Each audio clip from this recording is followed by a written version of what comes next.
Baik, kemudian yang kedua adalah hijrah secara khusus. Adalah hijrah di masa ini yang kita akan bahas nanti. Adalah hijrah secara khusus, maksudnya adalah hijrah di mana orang Islam saat itu wajib harus berhijrah bagi yang mampu kemampuan, yang tidak adalah berdosa. Kapan hijrah yang kita akan bahas? Hijrah Ahlul Mekah, orang-orang Islam yang tertindas di sana, di mana umat Islam di sana tidak bisa menghidupkan Islamnya. Yang sudah kita bahas panjang lebar. Bahkan ada yang terbunuh, diintimidasi, dikambing hitamkan, setiap hari disiksa. Kayak Bilal bin Rabah, kita sama-sama tahu bagaimana kisahnya. Ditendang, ya, diseret, bahkan diseret di tengah padang pasir yang terik luar biasa. Di atas dadanya diletakkan batu yang besar. Untuk apa maksudnya? Supaya Bilal meninggalkan akidah agamanya. Tapi Bilal radhiyallahu anhu yang mengatakan ahad, ahad, ahad, Allah yang Maha Esa. Tidak mungkin kutinggalkan, seakan-akan mengatakan tidak mungkin kutinggalkan agamaku, agama Nabi Muhammad. Bagaimanapun kau lakukan segala perbuatan untukku, tidak mungkin. Nah, inilah hijrah yang wajib jemaah sekalian, dan inilah hijrah yang kita akan bahas insyaallah taala. Kemudian hijrah secara maknawi. Hijrah secara maknawi artinya adalah sebagaimana dalam riwayat hadis yang sahih, Rasulullah pernah mengatakan, al-muhajiru man hajara ma nahallahu anhu. Orang yang berhijrah, orang yang meninggalkan aslinya adalah secara umum seharusnya, kata Rasulullah SAW, yang sejatinya adalah bukan hanya meninggalkan tempat satu ke tempat yang lain kalau di sana ternyata sama aja atau bahkan lebih buruk. Kan berapa banyak orang meninggalkan tempat kita ke tempat yang dianggap baik ternyata malah lebih buruk. Maka makna secara manawi juga berlaku. Apa maksudnya? Al-muhajir itu hakikatnya adalah man hajara ma nahallahu anhu, orang yang meninggalkan apa yang diharamkan oleh Allah, yang dilarang oleh Allah Subhanahu wa taala, ke yang tidak dilarang. Syukran Ustaz, barakallahu fiik. Inilah hijrah. Makanya hari ini ada istilah, alhamdulillah saya sudah mulai hijrah.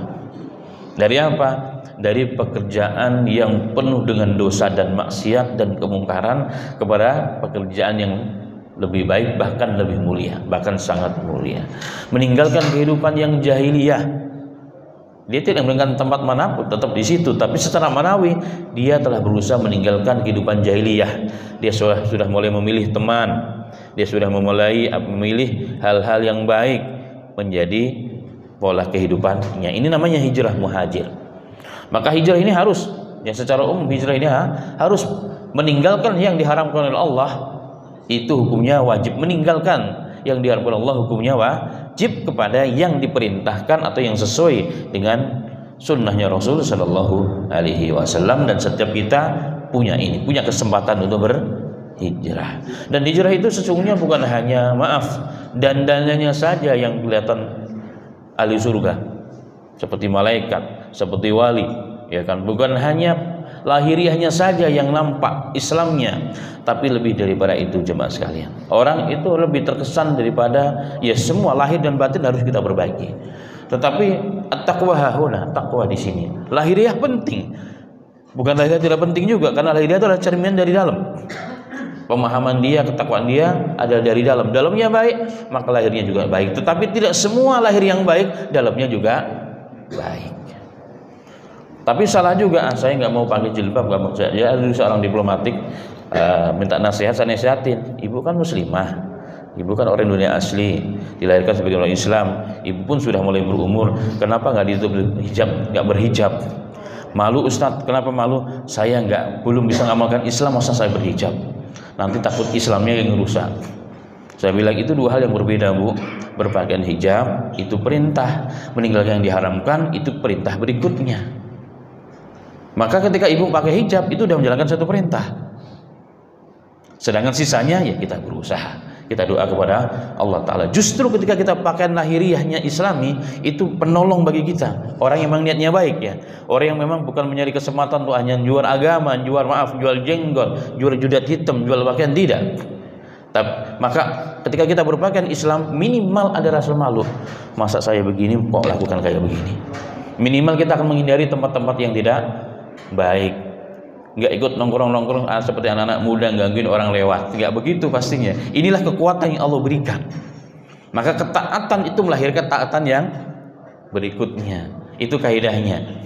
Ya, ketaatan ini diterima, buktinya apa? Akan melahirkan ketaatan yang berikutnya. Ketika kita lahiriah kita baiki juga, maka pelan-pelan juga dalamnya kita akan perbaiki. Minimal kita mulai menata kata dan bahasa kita ketika bertemu dengan orang. Sopan santun sudah mulai. Pelan-pelan kita istiqomah untuk ke masjid. Masa saya pakai begini kok saya nggak ke masjid? Kayaknya lucu deh. Kayaknya lucu banget kalau dengar azan di masjid, Allah Akbar, Allahu Akbar. Saya pakai Islami kok saya masih main bola. Kayaknya malu saya, minimal dengan diri. Ini akhirnya apa? Hal-hal yang baik ini, sunnah-sunnah ini ketika diamalkan menuntun, menggiring kita kepada hal-hal yang baik. Allah ja'alna minhum ya rabbal alamin. Semoga Allah berikan taufik kepada kita semua.